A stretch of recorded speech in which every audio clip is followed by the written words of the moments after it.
안녕하세요. 오늘은 미국의 신학자이자 철학자인 윌리엄 레인 크레이그가 신이 존재한다고 믿어야 할 5가지 이유를 제시한 인터뷰 내용 중 비기독교인의 입장에서도 고려해 볼 만한 3가지 이유를 전달해 보겠습니다. 한번 존재와 무 사이에서 고민해 봅시다. 지금부터는 크레이그의 말을 압축한 내용을 먼저 들려드리겠습니다. 첫째, 신은 우주의 기원에 대한 최선의 설명입니다. 현대적 과학에서는 우주가 영원하지 않으며 유한한 과거의 시작점을 갖고 있다고 말합니다. 천체 물리학의 주류 견해에 따르면 약 140억 년 전에 거대한 폭발로 우주가 시작되었습니다. 이 견해에 따르면 물질이나 에너지뿐만 아니라 시간과 공간 자체가 빅뱅의 순간에 생겨났습니다. 즉 빅뱅은 말 그대로 아무것도 없던 것으로부터 우주가 생겨났다고 말하는 것이죠. 그런데 문제는 아무것도 아닌 것으로부터는 아무것도 나올 수가 없다는 겁니다. 무신론에 따르면 무로부터 이 우주가 나왔다고 믿어야 합니다. 제가 보기에는 이 주장을 믿는 것보다는 우주의 시초에 대한 초월적 원인이 있다고 보는 것이 더 합리적입니다. 최근 대중에게는 양자역학과 우주의 기원에 대한 상당히 잘못된 정보가 퍼져 있습니다. 즉, 양자 진공으로부터 입자가 나오는 게 가능하기 때문에 무로부터 우주가 생겨날 수 있다는 것이죠. 그런데 양자 진공은 결코 무가 아닙니다. 양자 진공은 에너지의 바다, 물리학적 법칙에 따라 활발하게 요동치는 활동의 바다를 의미합니다. 결코 무가 아니죠. 따라서 만약 빅뱅 당시의 우주 상태를 양자 진공으로 설명한다고 해도 여전히 무로부터 유가 나왔다는 것은 설명이 안 됩니다. 이런 사실은 물리적 우주의 기원에 대해서는 초월적 원인이 필요하다는 걸 말해줍니다. 우주의 원인은 과연 어떤 속성을 필요로 할까요?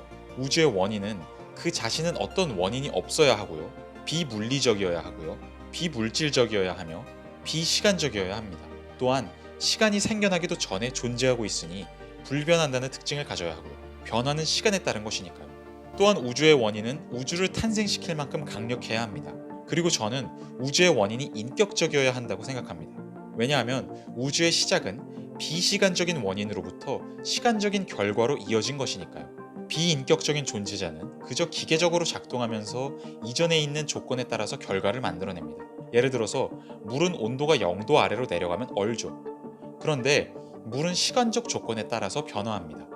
0도 이하라는 이전 시간의 조건이 물이 언다는 미래의 사건을 만들어내죠. 그런데 우주의 원인은 시간적이어서는 안 됩니다. 시간에 따라 이전 조건으로부터 미래의 결과를 만들어내서는 안 된다는 거죠. 따라서 우주의 기원은 물질에 기초하지 않은 초월적 원인이어야 할 뿐만 아니라 시간을 초월해서 이전 조건이라는 것이 없이도 새로운 결과를 만들어내는 자유의지를 가진 창조자여야 합니다. 둘째, 신은 객관적인 도덕적 가치와 의무의 존재에 대한 최선의 설명입니다. 신이 존재하지 않는다면 선과 악, 옳음과 그름의 객관적 기준을 찾기가 매우 어렵습니다. 무신론적 견해에 따르면 도덕적 가치는 그저 생물학적 진화와 사회적 조건의 부산물에 불과합니다. 마이클 루즈라는 무신론자 과학 철학자는 다음과 같이 말했습니다.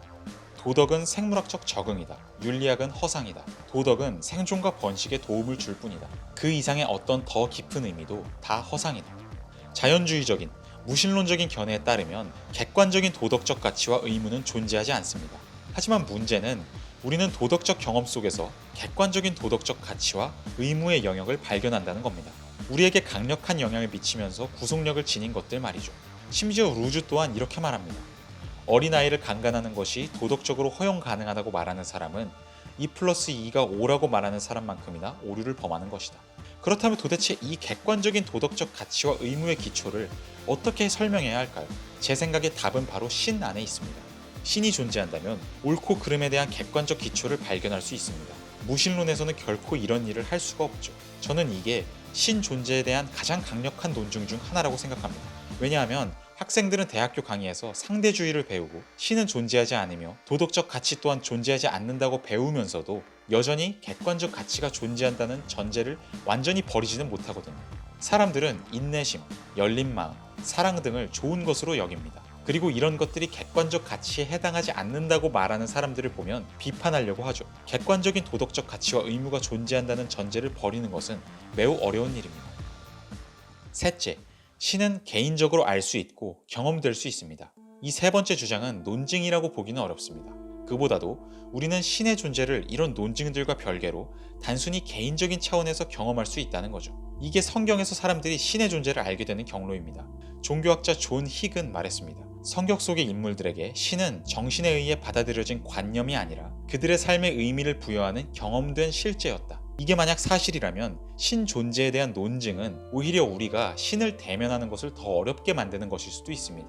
우리는 논증에 너무 몰입한 나머지 신이 우리의 가슴에 전하는 내면적 목소리를 듣는 경험으로부터 멀어지는 것일지도 모릅니다. 신의 목소리를 듣는 사람들에게 신은 삶에 있어서 개인적 실제가 됩니다. 성경의 야고보서 4장 8절에는 하나님을 가까이 하라. 그리하면 너희를 가까이 하시리라. 라고 나와 있습니다. 우리는 논증에만 신경을 쓸 게 아니라 신에게 가까이 다가가고 그를 대면하려고 노력해야 합니다. 저는 기독교인이 아니었습니다. 그러다가 다음 두 가지 방법을 통해 신을 대면했죠. 첫째는 기도입니다. 진지하게 혼자서 말해봐야 합니다. 신이시여, 만약 존재한다면 당신의 모습을 보여주세요. 이런 기도를 지속적으로 할 필요가 있습니다. 둘째로는 신약 성경에 나와 있는 예수의 이야기를 읽어야 합니다. 그러면서 과연 그가 나의 죄를 사하여주고 신과의 개인적 대면을 하도록 하기 위해 자신이 대신 죽은 신이 육화된 존재라는 것이 가능한지 생각해 보아야 합니다. 이 두 가지 길을 걷는다면 제가 그랬듯 사람들은 스스로 신을 만나게 될 거라고 생각합니다.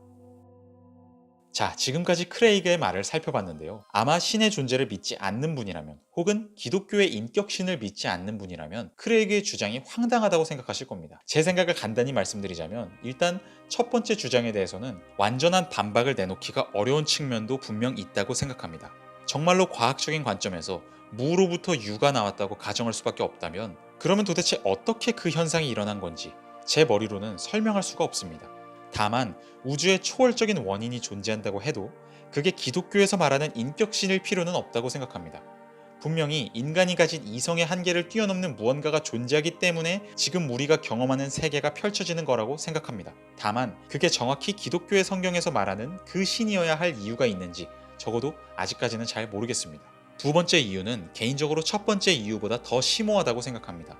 어린아이를 강간하거나 살해하는 것에 근본적으로는 아무런 문제가 없다고 과연 인간은 받아들일 수 있는가? 아마 적지 않은 분들은 그렇다고 생각하실 것 같습니다. 근본적인 도덕적 옳고 그름이 존재한다고 생각하려면 무언가 초월적인 것의 존재를 인정할 수밖에 없는데 현대인의 삶에서는 딱히 그런 걸 받아들여야 할 필요성이 크지 않으니까요. 그렇다면 정말로 엄청나게 심각한 죄를 저질러도 최종적으로는 아무런 문제가 없는 걸까요? 이런 주장을 정말로 나 자신이 마음 깊숙이 받아들일 수 있을까요? 이에 대해서는 자신의 마음속을 깊이 들여다보며 스스로에게 질문을 던져봐야 할 문제라고 생각합니다. 셋째 이유는 크레이그 스스로도 인정하듯이 논증이라기보다는 개인적 체험에 근거한 주장에 가깝습니다. 아마 무신론자의 입장에서는 크레이그처럼 신의 음성을 들었다, 신을 개인적으로 대면했다고 주장하는 사람들을 보면 정신에 이상이 있는 거라고 생각할 겁니다.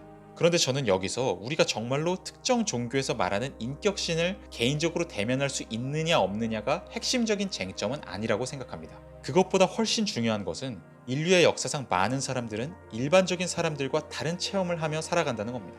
예를 들어서 명상 수행을 오래 한 몇몇 스님들은 명상을 통해 꿈없는 잠의 상태, 모든 감각이 조용해지는 상태에 빠지는 것이 가능하다고 주장합니다. 무속인들은 신을 본다고 말합니다. 성직자들은 신의 목소리를 듣는다고 말합니다. 물론 여기서 신이 의미하는 바는 각각 다르겠지만요. 과연 역사적으로 오래전부터 이어져 온 이런 체험의 진술들은 모두 미친 소리에 불과한 걸까요? 아니면 어떤 초월적인 무언가가 그런 체험을 통해 자신의 존재를 알려오는 걸까요? 과연 미친다는 건 뭘까요? 지금 현대사회 속에서 극도의 합리주의를 추구하며 살아가는 우리는 정말 제정신인 걸까요? 제정신인 상태에서 미친 소리를 감별해낼 수 있는 능력과 기준이 우리에겐 있는 걸까요? 만약 그렇다면 우리는 왜 그 능력과 기준을 스스로가 가졌다고 믿는 걸까요? 제 이성적 능력의 한계 안에서 주장하자면 초월적 존재는 살아있는 인간에게 영원히 미스터리로 남아있을 겁니다. 그런데 어느 순간 이성을 뛰어넘어 어떤 존재가, 그것이 기독교에서 말하는 신이든 다른 무언가이든 말로 설명할 수 없는 어떤 경로를 통해 자기 자신을 알려올지도 모릅니다. 그렇지 않을지도 모르지만 적어도 그럴 가능성도 있다는 걸 열어두고 살아가는 게 자신의 이성에 대해 조금 더 겸손한 자세를 갖고 살아가는 길이 아닌가 싶습니다.